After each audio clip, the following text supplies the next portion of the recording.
As you can see, hitting a moving target is not that simple as it looks like. But ever since humans lived on Earth, hunting has been an essential part of our lives. By now, some do it professionally, others just to keep the tradition, and others just as a hobby. We can all agree on one thing, that clay pigeons are not the best launch material. Don't worry, no real pigeons were harmed during this episode. But I can tell you one thing, that we're working with some really nice red meat. And what type? Come, I'll show you.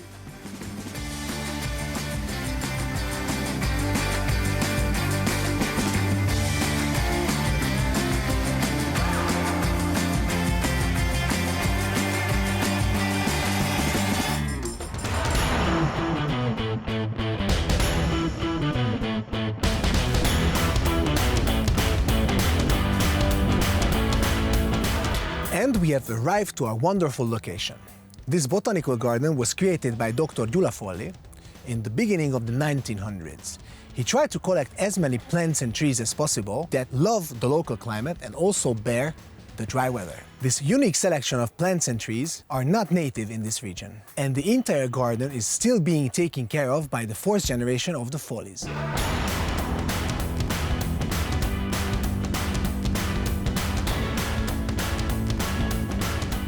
As I mentioned before, today we will cook with some very special meat, a very special red meat, straight from the Balaton region, and that is local Hungarian venison fillet. A lot of people are afraid to try wild meat at home because they just can't deal with the overwhelming taste of the meat itself. But I will show you that how can you implicate this dish to your home kitchen easily by making this char-grilled venison fillet with some celeriac puree and fresh fruits at home.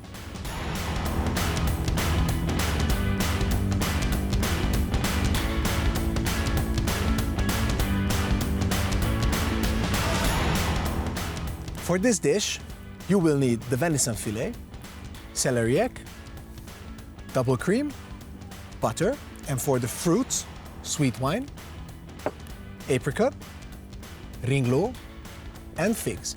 As a first step, we need to prepare the celery puree. For that, we need to peel the celery, then dice it up, then cook it in double cream with some salt. After we peeled the celery, let's try to cut it into equal parts. That way they cook evenly and they will be ready at the same time. And now we can fill it up with the double cream.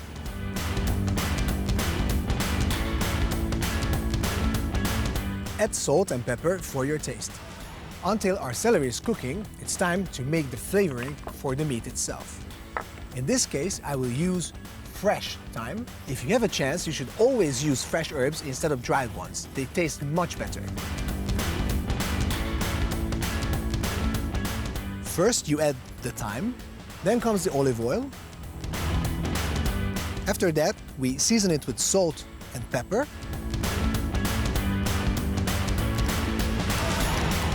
And now it's time to marry all the flavors. After our flavoring is done, it's time to massage it into the meat. Let's use our hands for this task.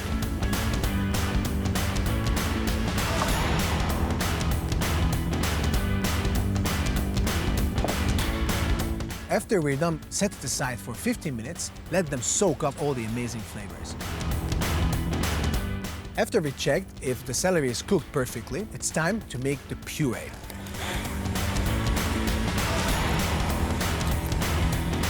After our puree is smooth and blended perfectly, add some butter. This will make this puree even richer and creamier.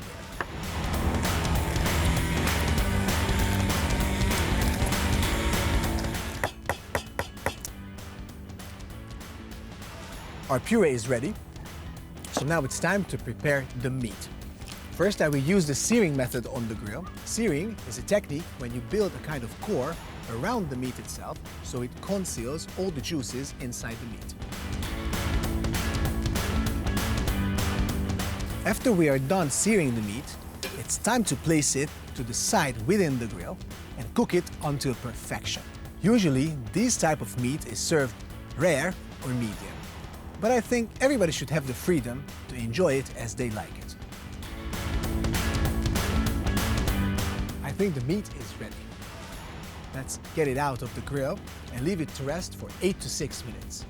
Until the meat is resting, it's just enough time to prepare the fruit side dish. So I will seed out the ringlow plum and the apricot. I will cut it into 4 veggies, and then I will put it into the saucepan, roll it over some sweet wine and some butter. Apart from the other fruits, the figs are simply going onto the grill.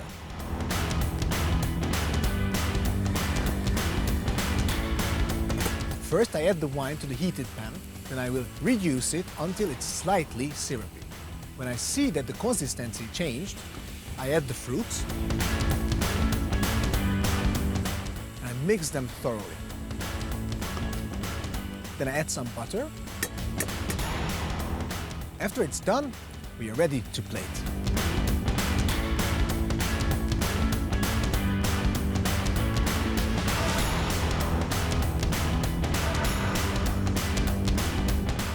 Please enjoy your really fast and amazingly delicious venison fillet.